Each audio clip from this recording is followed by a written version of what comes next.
listeners, to the Mindful Journey podcast with your host, Sana.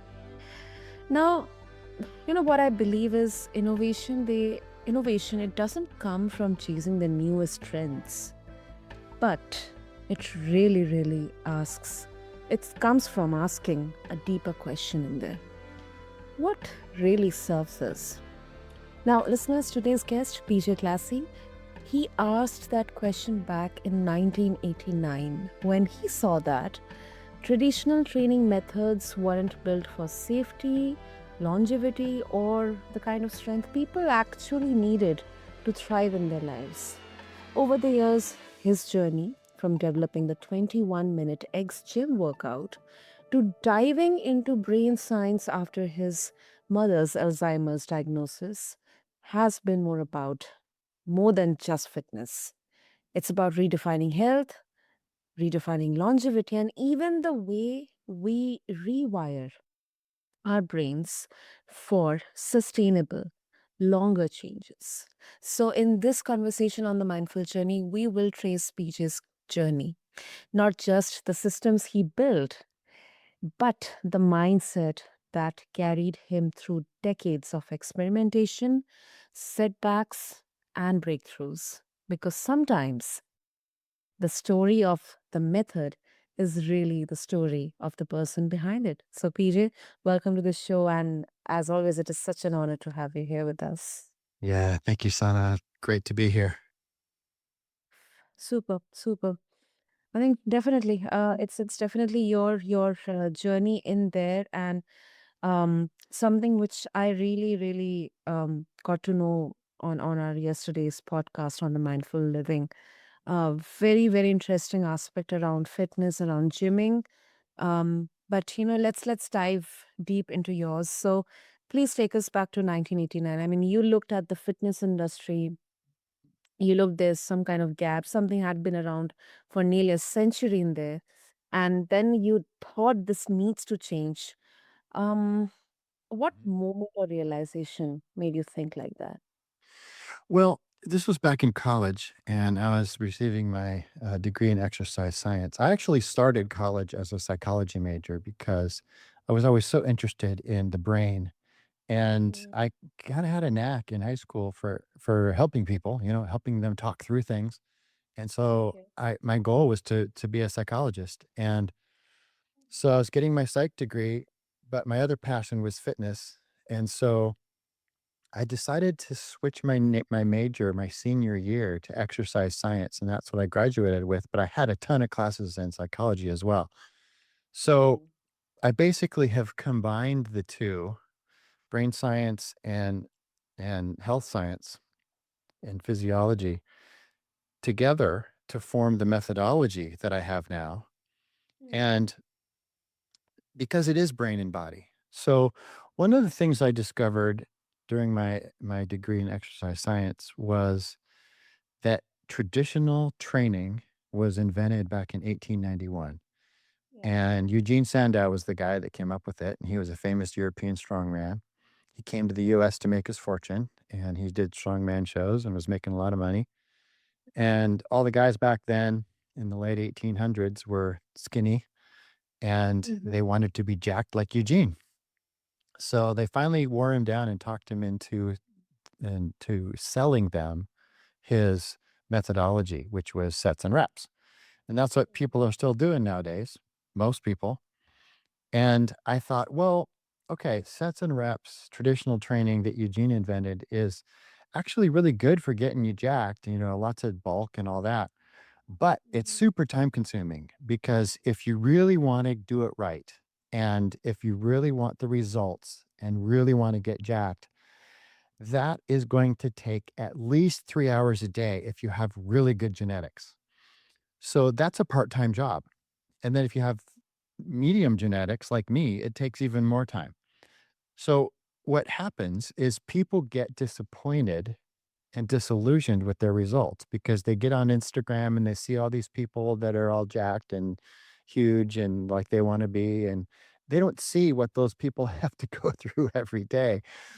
Yeah. And with nutrition and the time commitment and the injuries and all that stuff, they just see the end result and they just kind of assume, oh, I could do that. And so then New Year's resolutions roll around and they go to the gym expecting to get jacked quicker than is really possible. And then they get really discouraged and they drop out by the end of February, most of them. And Mhm. then the cycle continues. So I was thinking, gosh, most people, this was back in the 80s. When I Mhm. graduated in 89, I went out to do personal training, and most of my clients were out of their homes, training, driving from home to home and training people in their homes. And they didn't want to get jacked. They wanted to get toned and defined, and they wanted something that took less time because people that could afford personal trainer are also the busy people, and they don't Mm. have a ton of time hours to spend in the gym because they're busy making money. And so they were basically telling me what they wanted. And knowing the history of traditional training, I thought, gosh, well, we're not still driving cars from 1891. So that's pretty outdated. And it's not giving the people what they want nowadays. Because most people, even back in the 80s, bodybuilding was still cool, but the majority of people didn't want to get jacked. They just wanted toned and defined functional fitness to enjoy life and live life stronger and better and do fun stuff. Mm. So I said, well, okay, I'm going to invent something. And my exercise science degree taught me how to read scientific research and to figure out which studies were good and which were bad. Most studies published nowadays in the journals, even doesn't really matter how reputable the journal is, the Mhm. majority, more than 50% of the studies are garbage. They just shouldn't even have been published. But most people don't see that. What most people do when they come out with an idea or an opinion is they go to Google and they find studies that confirm their bias, and then they publish their opinion with these studies to back it up, not knowing that more than half the studies they list are completely bogus and are not even scientific. So nowadays, the scientific journals are more money based than science based. And so, it's all about money, not science anymore. But Uh-huh. I was able to determine which are good or which are bad. And so I used the good ones and I started experiments and I used my clients as guinea pigs. And then I ended up coming up with the methodology that I have now. It took me 11 years. And then I opened the X Gym and kind of brought it to the masses. And that's basically the cliff notes, the short version of the story on how I developed the methodology, but Mhm. then we can also talk more about how the brain is involved with this too. Absolutely. But before that, PJ, of course, I mean, you definitely shortened it, but that must have been quite a long journey in there. But um, I mean, your clients definitely you found that gap, um, that low hanging fruit in there. But to get this into mainstream, did you find any pushback from people, or like any doubt what you were creating when you started with experimenting on this? Yes, which was actually surprising because just from the 11 years that it took for me to develop all these methods, there's 7 different methods and there's 30 different splinter techniques. It was a slow process and it was a slow evolution. And so with lots and lots of experiments, most of which didn't work very well, but a few of them did is what made the end product. So over those 11 years, everybody's enthusiastic about trying something new. And even if something didn't work very well, it still gave them results. And so the people as my subjects or guinea pigs as subjects, they were having a good time. And so they weren't skeptical only because they knew they were being experimented on and it was fun to be part of the process. So then when I opened the X Gym and had the methods, the people coming in and the people on the outside looking in didn't understand that there had been 11 years behind this and the story behind it. They just all they saw was instantly this new method all of a sudden appears, and it's Mm, completely different from everything they know. Traditional training is all they know, and they thought that's all there was. And now there's this new method that takes 21 minutes twice a week, and that's equivalent to about 7 hours of traditional training. And they're like, no way. There's just no way. This has got to be a scam. And so, mm, of course, they're skeptical looking back, but it was surprising at first because I hadn't experienced that yet, just because I was in my own bubble of this 11-year-long lab experiment and experience with subjects that weren't like that. And so, but now I can see, of course, people are going to think that way because they didn't see all the behind the scenes stuff. And of course, they're going to think it's weird because it's completely different and opposite in a lot of ways than traditional training. And there's in their mind, there's no proof. There's not the 11 years that they see before that. They just see this instant thing pop out. And mhm, so I said, well, yeah, so quickly I understood where they were coming from. And so I just said, great. Um, why don't you come in and try it out? And so some people would come in and they'd try it. And some people were skeptical enough to just say, nope, can't possibly work. I'm not even going to try it. Okay, that's your call. But the people that did in just one workout, they were like, oh my gosh, this is amazing. And it's so different from traditional training that it's even hard for me to explain it because I can't say, well, it's kind of like this or kind of like that because it's not kind of like anything. And the easiest way to understand the motion and the physiology and time under tension principles is it's mm, kind of like Tai Chi, but with light weights or resistance tubes or suspension training or other forms of resistance while you're doing it. So it's very controlled motion, but it's also not like that. But that's kind of how I can describe it because it's the closest thing. And so people come and try it and they're like, wow, 21 minutes later, they're done with their trial workout and they're blown away because they feel it for themselves. And that's mm, the only way to really explain it is for somebody to experience it or, go to our YouTube or our website and, just kind of see samples and things. But even just watching it, it doesn't look that hard. But then once you do it, and so I'll explain to people what they can do at home. If they're medically cleared to do high intensity exercise, then I just say, well, try a push up with one of my methods, with the 7-second method. So you just get into push up position mhm, and start at the top with your arms straight. Now come down about 3 inches. That's your new top. That's as high as you're going to go. And now you're going to come down from that top, but it's going to take 7 seconds to get to the floor. Then when you get to the floor, it's a light touch with your chest only, not your stomach, not your thighs, not your knees, just your chest. So your hips are up a little bit piked. And then you slowly start out of that light touch, 7 seconds to get to that low top that we established. And then 7 seconds back down, light touch, 7 seconds back up to that low top, and just see how long you can go. And if somebody can do about 50 push ups, they'll probably be able to go about a minute and a half doing this. Most of the exercises that we do are 3 minutes.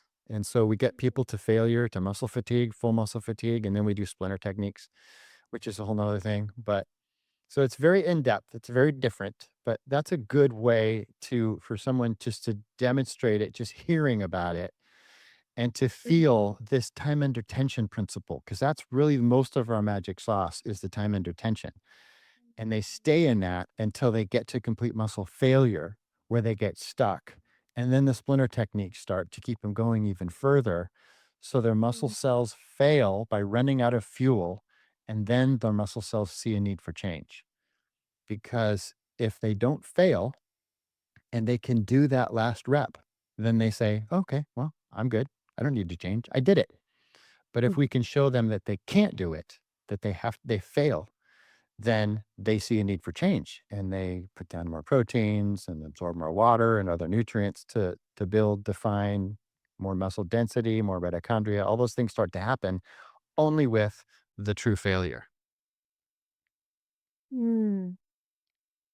Two things I would like to mention here. Good thing Mhm. that it's online, it's available online worldwide, listeners. So please go and check out. And secondly, I think one good thing that I've found, after reading that suddenly, not suddenly actually, but gradually, we'll find that easiness and convenience in picking our groceries or taking that, flights of stairs.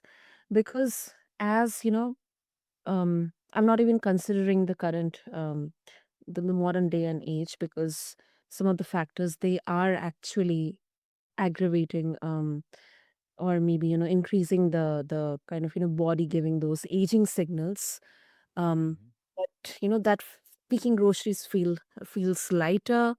You don't keep like huffing or puffing when you uh, get up or take the flight of stairs. Mhm. So I think these are very small events that we do in everyday lives, where sometimes we really feel that kind of dis-ease within us, Mhm. and maybe consciously we do not acknowledge that our bodies they are giving signals that it's kind of losing out its tenacity in there. Yeah.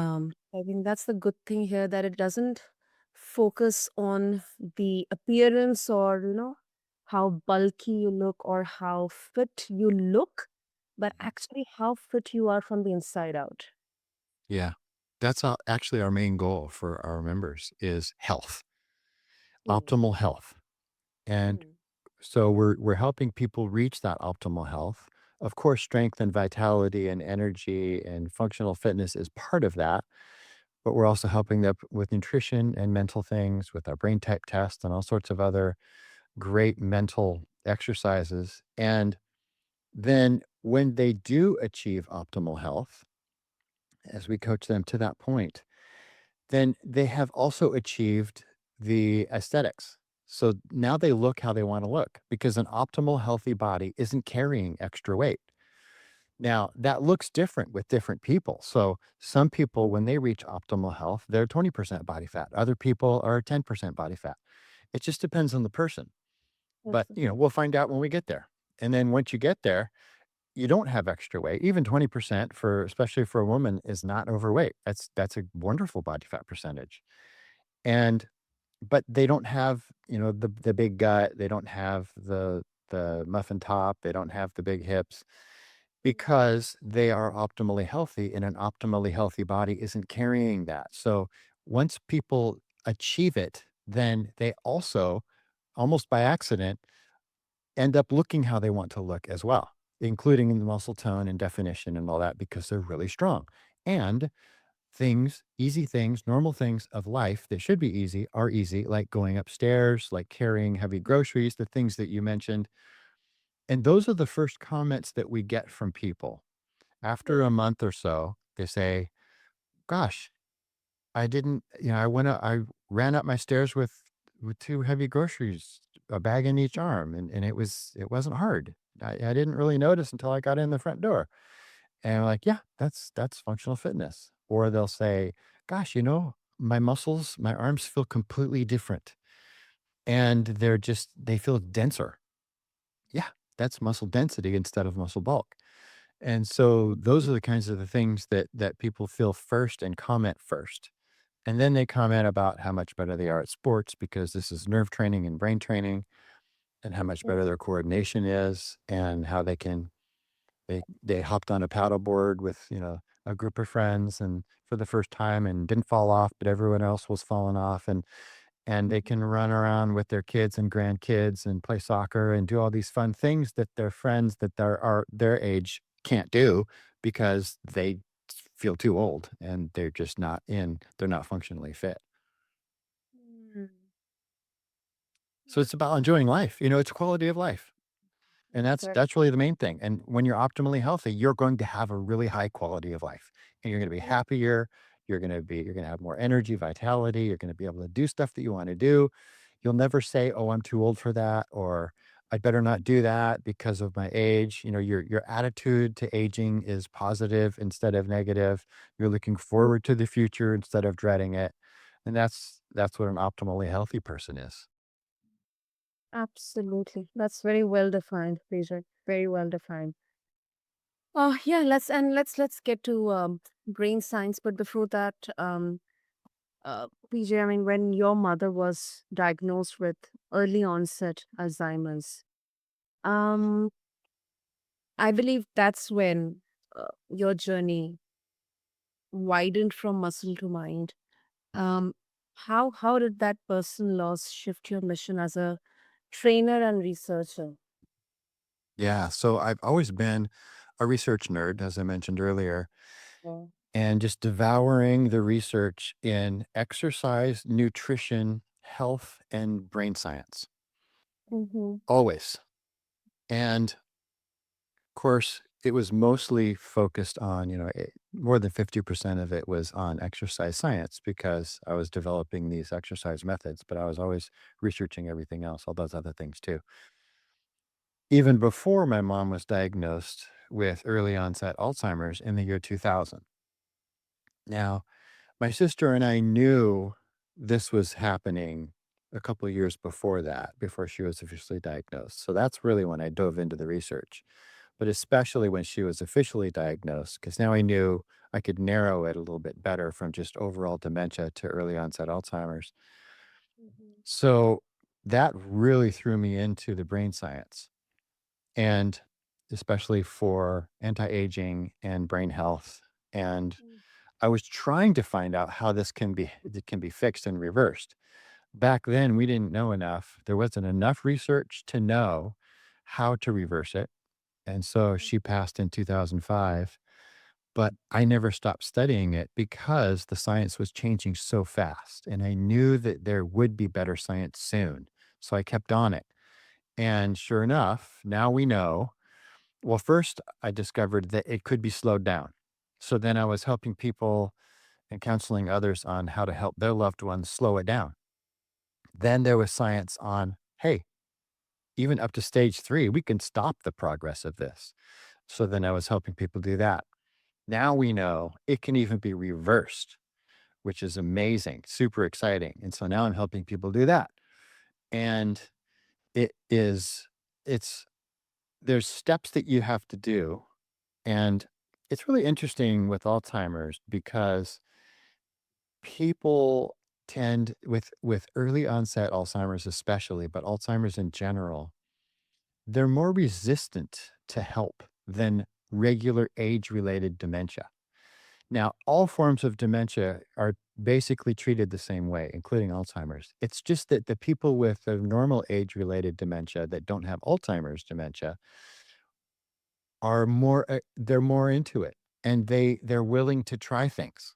But for some reason, and we still don't know why, the people with Alzheimer's tend to be most resistant to the help, and they don't even wanna hear the word Alzheimer's. They'll often get angry, and they won't even say it themselves, but the people with age-related dementia will joke about it, and they'll say the word Alzheimer's, and they'll joke that they have it, even though they don't, and it's just very interesting how the difference between them. But for all forms of dementia, oxygen to the brain is the number one thing. Yeah. Getting oxygen to the brain, and it's not just deep breathing. That helps, that's good, and everybody should do that, especially for meditation, because that's really good for the brain. But it's movement exercise, moving your body.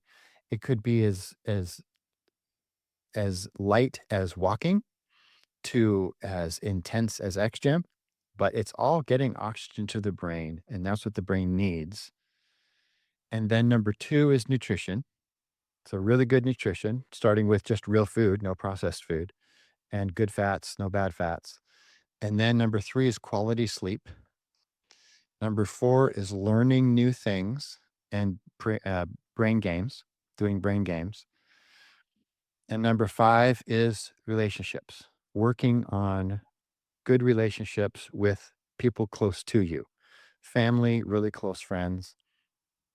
And it's kind of interesting because when somebody has really close relationships that are really easy to get along with all those people, they're not getting the brain benefits as much as the people who have to work harder on their relationship.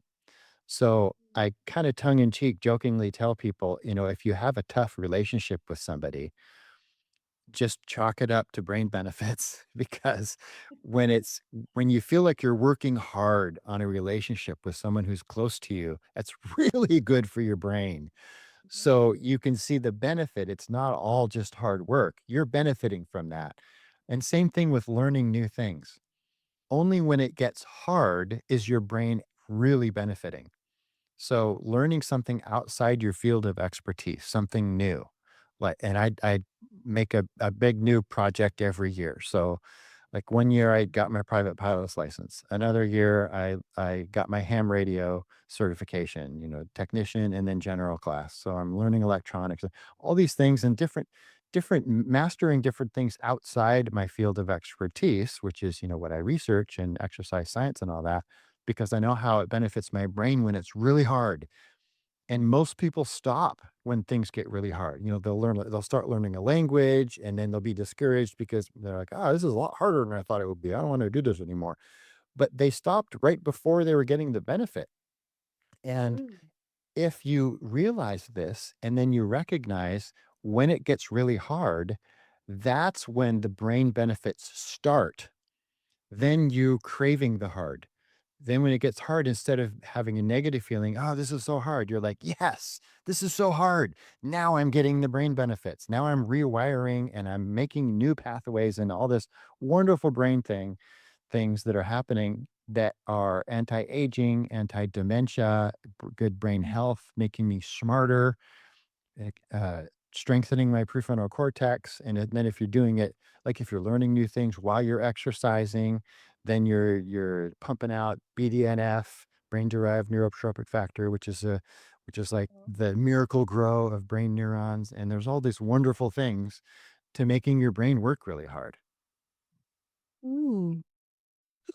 Wow, that's quite interesting.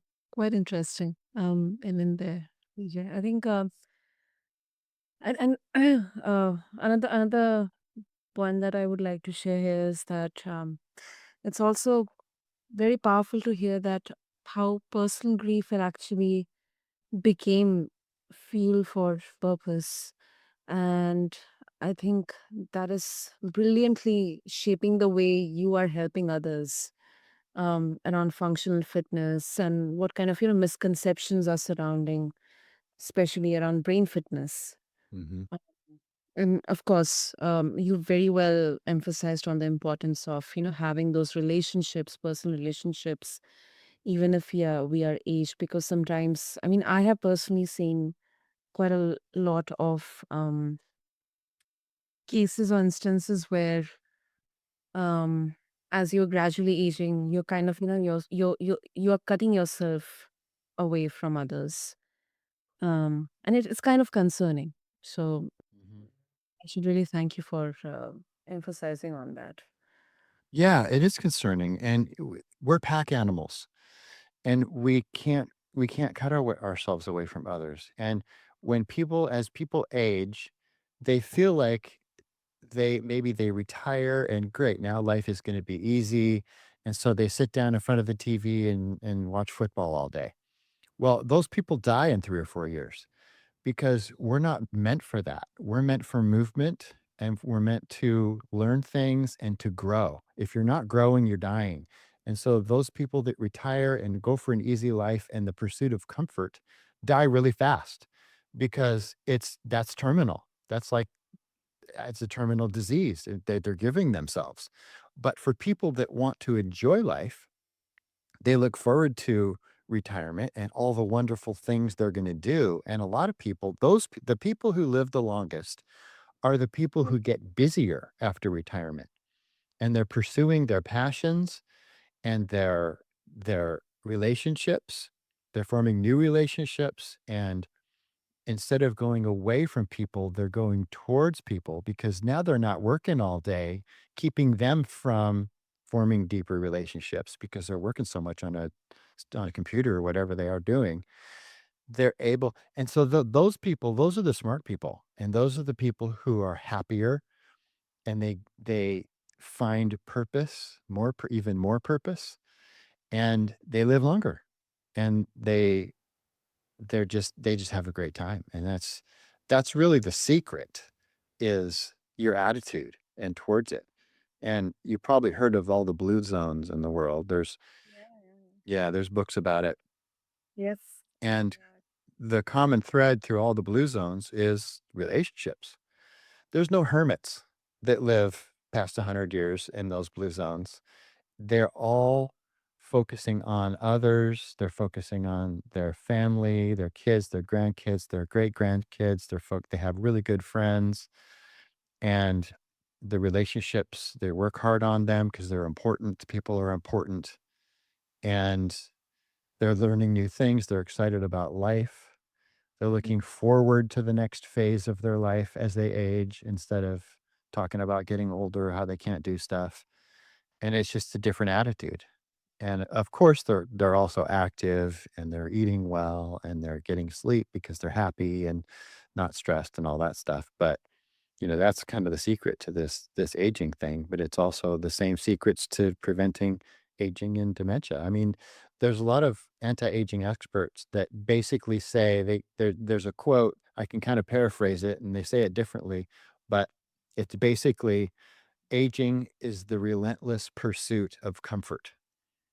So when we're willing to get outside of our comfort zones and do stuff that's hard but fun, that we enjoy, and work at stuff, then that's anti-aging. Hmm. Well, and talking about, as you mentioned about secret, PJ, I am astonished. Okay, you are nearly 60. I didn't Mhm. expect. But yeah, if you do the math, but yes, that makes sense. But to be honest, you look in let's say mid 30s. Oh, thanks. You perform like someone in their late 20s. Mhm. So, yes, the results are there. But beyond the physical results, PJ, what does longevity mean to you personally? Boy, longevity to me is basically what I was saying, is to enjoy life and look forward to the next phase. I'm never dreading anything. I'm looking forward to being better tomorrow than I am today, happier tomorrow than I am today. And I'm expecting that. We don't usually get what we want in life, but we do usually get what we expect. So if you can change your expectations, that's the first step, and that is powerful.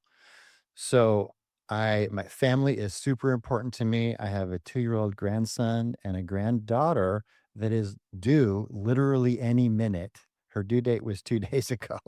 And so she's hanging out for a little longer than predicted, but and that's just the most exciting thing ever. My wife and I are super close.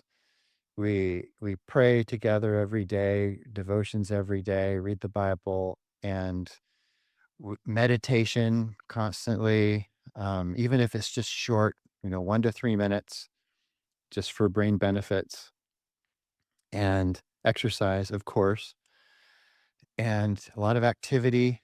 Today, I'm doing an experiment where I set my recurring timer to go off every 10 minutes. And then when the timer goes off, I go do something something really hard physically that I can't do for more than 10 seconds. So, like a front lever hold or something really hard. I just actually posted one of the exercises that I was doing on my socials. Um, because what I think is going to happen from this experiment is, I think I'm still going to get the results that I want, the strength results I want, but also energy and vitality, more energy and more motivation. Because when people go through their day, they start out strong, but then they start to peter out and fade out towards the end of the day. And then by the end, they're exhausted. Well, it doesn't have to be that way. And so I'm always doing experiments, and I always when I try a new experiment, I always try it on myself first before other people, and there's lots of different phases that go through my experimentation process. So, this is day 1 of this experiment. So far, so good. Of course, I can't while I'm talking to you, I can't take a break every 10 minutes, but before we got on this podcast, this is what I was doing, and 10 second or 10 yeah, 10 seconds of something really hard isn't even long enough to get sweaty. So it's not inconvenient and it doesn't take much time, but that physical exertion helps give me an energy shot. Of course, it's exhausting at the end of the 10 minutes, but or 10 seconds, but then another 10 seconds later, I feel amazing. And because I'm not sitting there, I'm not sedentary, getting tireder and tireder with circulation slowing down and brain motion and stimulation slowing down throughout the day. I'm doing the opposite of that. So that's just an example of things that I try and things that I can look forward to. And I know because I expect that tomorrow I'm going to be better, stronger, I'm going to be happier, I'm going to be closer to the people that I love and to God, and I'm going to be a better person tomorrow. So I'm looking forward. I'm always looking forward to tomorrow because it's going to be better. Today is amazing. Tomorrow is going to be even more amazing. And so that's the habit that I've put myself in, part of my own brain training. And I help lots of other people with brain training, especially with my brain type test, but because everybody's different and everybody's wired different. So what I just described that I'm doing might not be the right thing for somebody else that has a different brain type. But because I've hacked my own brain and I understand my own brain, I know what to do and what to try and how to have the attitude that I need to have based on my personality, my brain wiring, and my brain type. And that's how it works so well for me. Hmm. So it's safe to say that you are your own guinea pig right now. Oh, always.